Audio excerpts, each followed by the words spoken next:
Hello and welcome to another one of Demonic Tots videos. This time it's going to be on my hardest Bloodborne bosses, including Chalice and Dungeon. Or DLC, sorry. Just Chalice is Dungeon. I'm your host, Demonic Wizard. ADemonicShadow for literally everything else outside Twitch works Demonic Wizard. God, what a bad opening. But nevertheless, let's go ahead and move on to the list of my hardest bosses for Bloodborne. Now, this guy's not going to be on the list. Ludwick, the Holy Blade. He is not on the list because I felt like this boss was more cheap than he was hard. I don't feel like this guy was all that hard to do. He just had an extremely amount of damage, and I felt like he was extremely cheap. But he unfortunately is not on the list. But let's actually go on to who is on the list. Avarra, Avarra. It's hard. I don't know how to pronounce it. A hard beast. Of course, the Chalice boss. You fight him, I believe, twice in the Chalice, and he's also an enemy you can fight, at least a larger version, in the actual game, because one of the NPCs can turn into him. This guy, I didn't like. He's too fast. He was too fast for me. He doesn't do all that good damage. He's just extremely fast and can combo you. So that could be quite devastating. But he's constantly, as you can see, he's constantly on your ass. At least with this run, I kind of went cheap because I started doing like oil and Molotovs. I started using, my executioner gloves for distance and stuff like that. I spammed a lot of long distance items and attacks to necessarily defeat him. But the other time I did defeat him, I did do him legit way. With throwing, not throwing, but using him melee. I mean, as you can see here, he goes to a second phase pretty early. And he adds like a typhoon attack, and he gets all electrifying. And yeah, it wasn't fun. He took a few tries.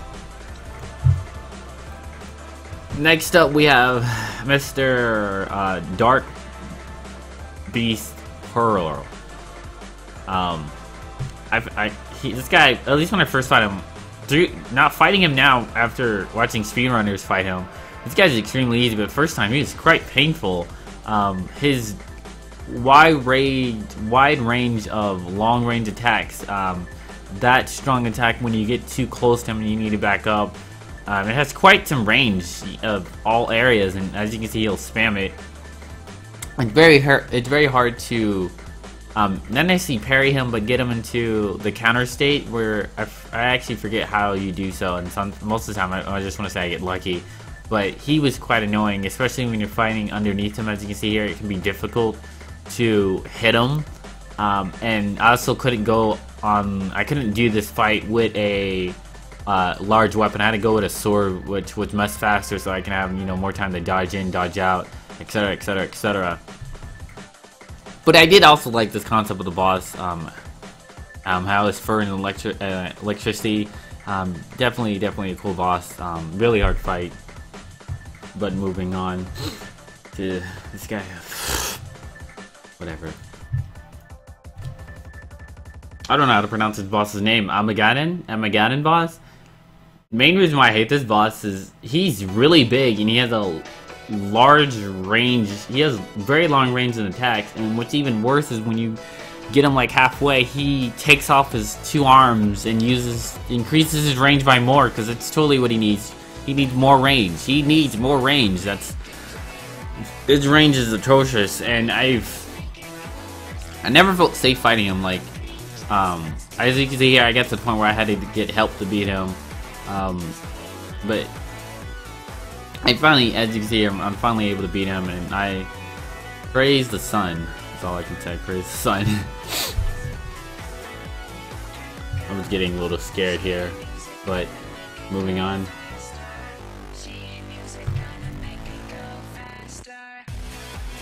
I don't know how to say that first part, but Daughter of Chaos, of course, this boss is just annoying and very hard to a lot of people. If some people say this is the hardest boss they've ever fought in the game. The main pain that I had with this is, of course, the headbutt to the head slam or whatever, and her lasers, which can pretty much hit. If they hit you, they killed you. Not that head slam. She has another one that does quite faster and doesn't have like a charge up.